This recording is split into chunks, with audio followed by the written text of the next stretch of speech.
بسم الله الرحمن الرحيم. السلام عليكم ورحمة الله تعالى وبركاته. مدن يالي مروين waxaan idinku salaamayaa salaanta islaamka. Assalaamu calaykum waraxmatullaahi wabarakaatuh. mar labaad bacda salaam waxaan u soo fadhiistay meeshan oo rabaa inaan in yar ka hadlo hawl in fara badan hadda yani social media aad hadda isu soo taraysa oo ah qashqashaada ama faragelinta guriga afayeenka ururka oo wanaag falgama cadaani hirmoowe iyo siday wax uga jiraan guud ahaan waxaan yar dul marayaa bal waxyaabaha guud ee deegaankeena hadda meesha marxaladda maraysa iyo siyaabaha ay wax u jiraan sida guud alxamdulillah deegaanku waa nabad wax dhibaato ma aragno lama amaankuna way ku mahadsan yihiin inay amniga deegaanka ilaa iyo heerkan soo gaarsiiyeen sidoo kale ururada mucaaradka way ONLF ugu horeyso iyaduna way ku mahadsan tahay qaybta ay ka qaadatay inuu deegaankeenu nabad ahaado dadku nabad ku seexdaan oo ku soo toosaan shacabkuna sidoo kale aad iyo aad buu u mahadsan yahay qaybta libaaxa leh oo ka qaatay nabadan dawladdu weli kaalinteedii ma aynan buuxinin xukuumadda iyo maamulka xisbigan talada hayaan jeedaa intaas markii aan ka imaado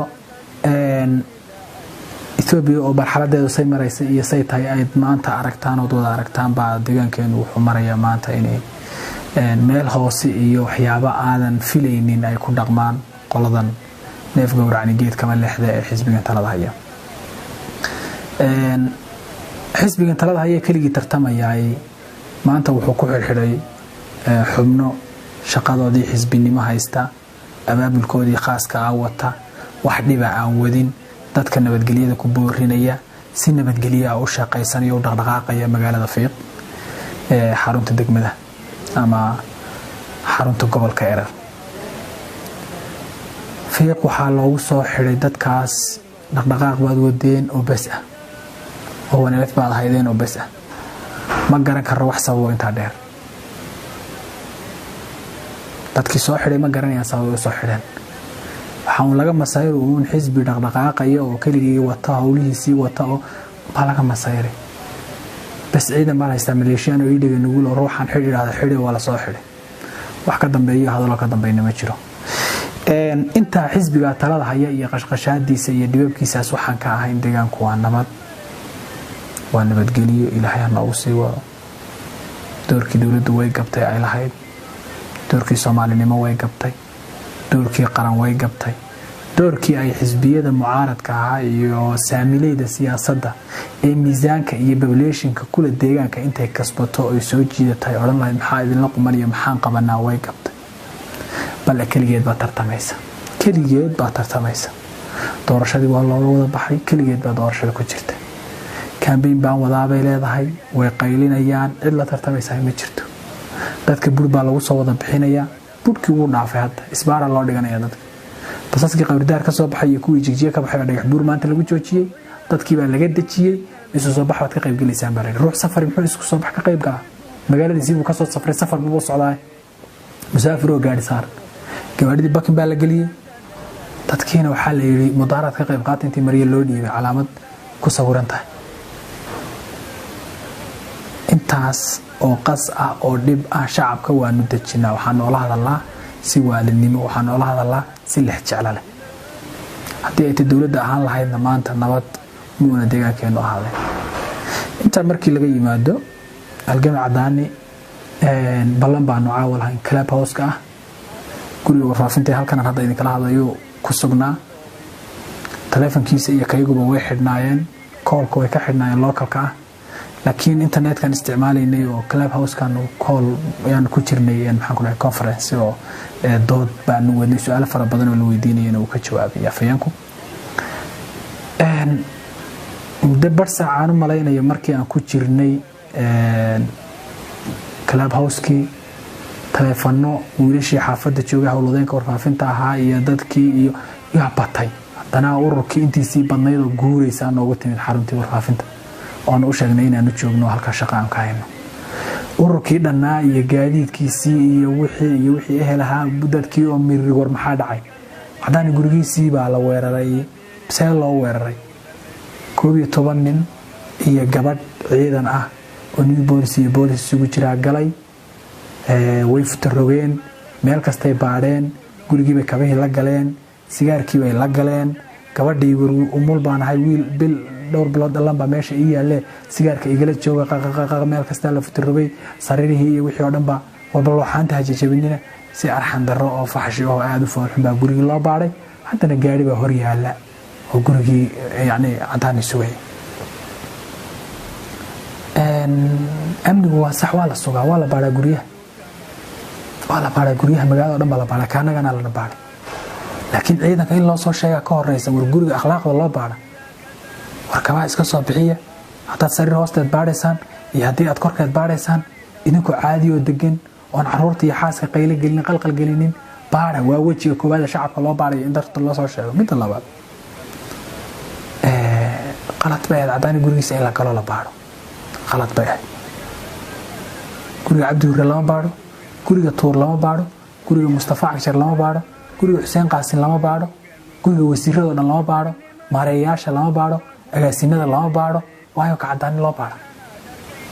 guryahan la garanayna shacabkaa la baadhaaye cadaani gurigiisa ayaa garan waaya see loo baadhi oo askar loogu diray xaafad buu gurigu ka tirsan yahay qabaluhu wuu yaqaanaa guriga wuu u tirsan yahay waa guriga nambarkaale hebel baa degan ka leexda la dhaha dadka loo diray wasiir hebel baa leh guriga noocaa ka leexda ciidan ma hor fadhiyo calan kama taagna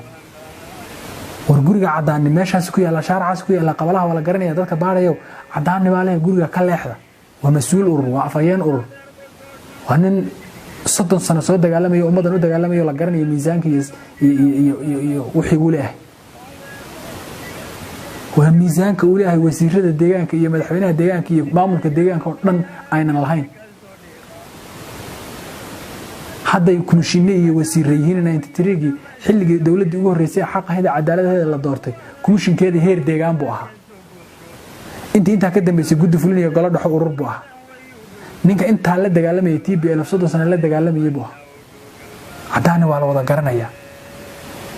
kurtigood baa u wada istaaga markay uu ag marayo oo uu wada kurka u wada foorariyo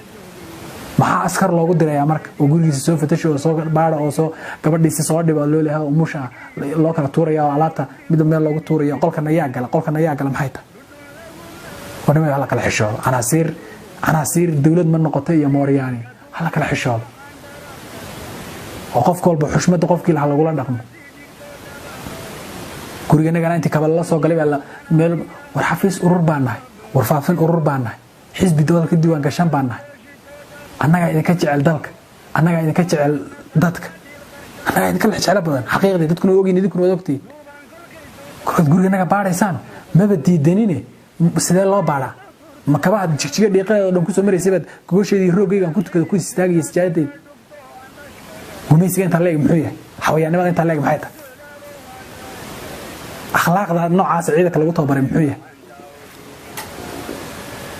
sidee baan damiirkaygu igu siinaya inuu ciidankaas ciidankayga yahay nooca u dhaqmayahay waraa bilaa caliga kala xishoon waxay taxal meeshan waan ka baxnay markii dambe waan israacnay afayeenkii iyo xaafadiisii baan aadnay ma garanayo in gurigiisa uu markii hore loo jeeday laakiin markii dambe xaafadii dhan baa la wada baadhayay oo gaarigu meesha uu taagnaa gaari weyn buu ahaa oo ciidanku ku ka degday 30 ciidana qaada xaafadii dhanaa baa la isku balaadhiyay kolba xaafad la soo baadhiyo sidoo kale argagixisanimo loo waxaynayo macdaani keligii baa loo socday oo markii qayladii iyo social media la ogaaday wixii isla waxaysmay baa guryahan kalena loogu midaan qarinaya ma garan karo laakiin xaafadii dhanaa waa la wada baadhayay oo dadku qaylada iyo wixii sawaxan ka socday marka afayeenka gurigiisa intaas ka dhacday isagina ma xidhna waa nabad qabaa xaafadana ma una joogin ciyaalkii iyo xaaskii iyo baa lagu dhaxdhacay qaabka xunay falxumada labaana loola dhaqmay gurigii iyo dadkii joogay kaligiina ma waa umada dhan laakiin su'aasheedu waxay tahay guriga wasiirka lama baaro ka maareeyaha lama baaro ka agaasinka lama baaro madaxda axsaabta raga gudiga fulinta xisbiyada guriyahooda maxaa kabaha loogu tuntaa dhiiqada lala soo galaa loo baaraa xisho darrada inta leeg maxay tahay xukuumadda ka waantowdaan lahay. Wassalaamu calaykum waraxmatullaahi wabarakaatu.